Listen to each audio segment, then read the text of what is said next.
amazing moment in our city's history.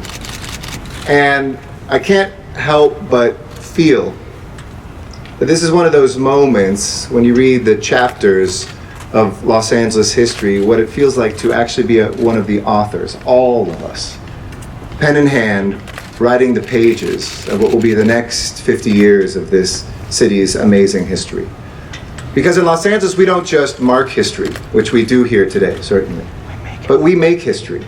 We insist that it is not something just in the past to learn from, which we do, but something in the future to make, which we will, and which we are.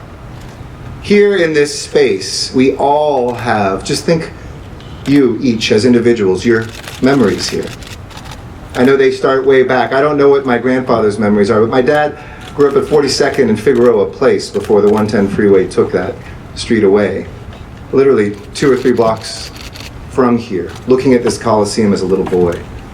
He told me when he was a USC student what it was like when the Dodgers had first come here and the World Series was back here, and there was nobody who really was at the gate, and he was dressed in his ROTC uniform at USC, and a woman on a bench, because there were benches, said, "Just come on in, don't worry." And he sat, not just one day, not just 2 days, but 3 days of that World Series right here, the biggest group of people to ever watch a baseball game in history. I know what my childhood is like.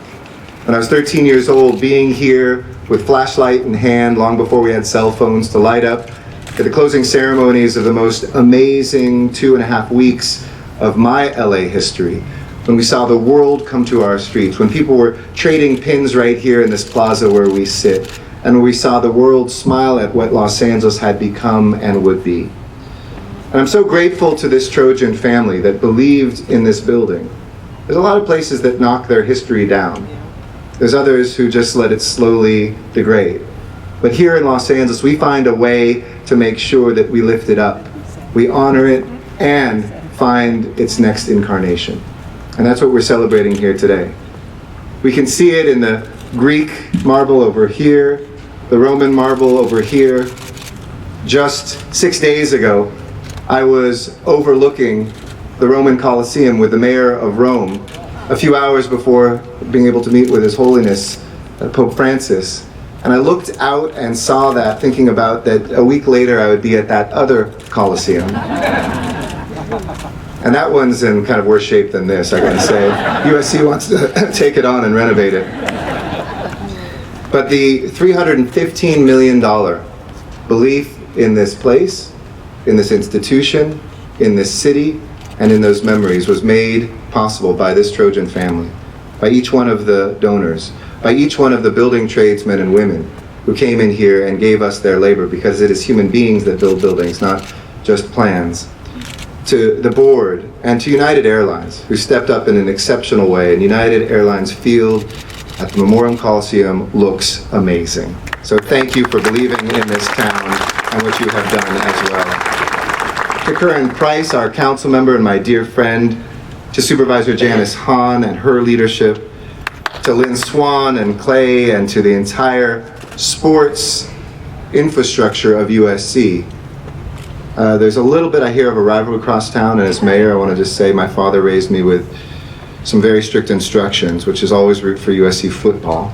I won't tell you the second half of those instructions, because he did go to law school someplace else, but he's always a Trojan.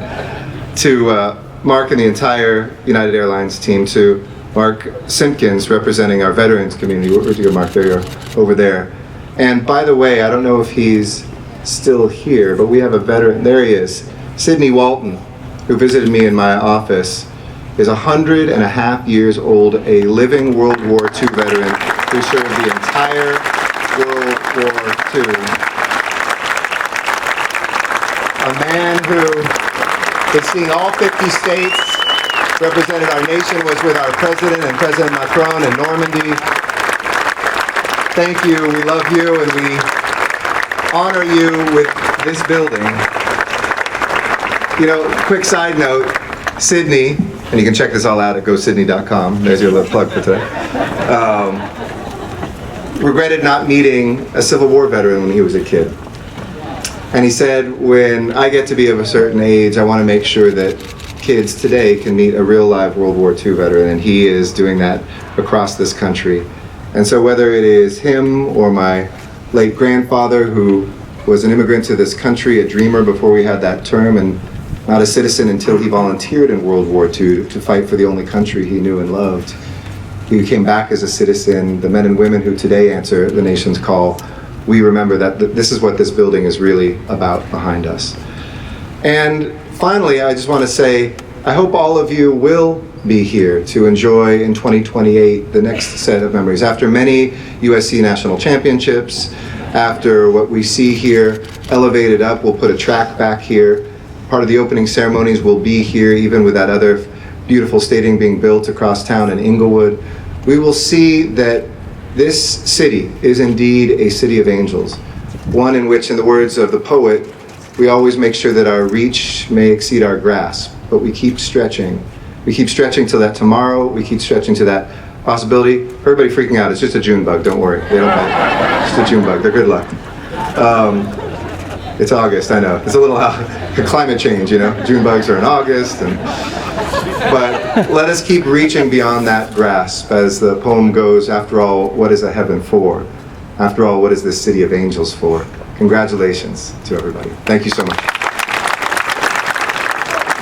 Y brevemente también, porque hay muchos miembros de la prensa español, felicidades a USC, felicidades a esta comunidad.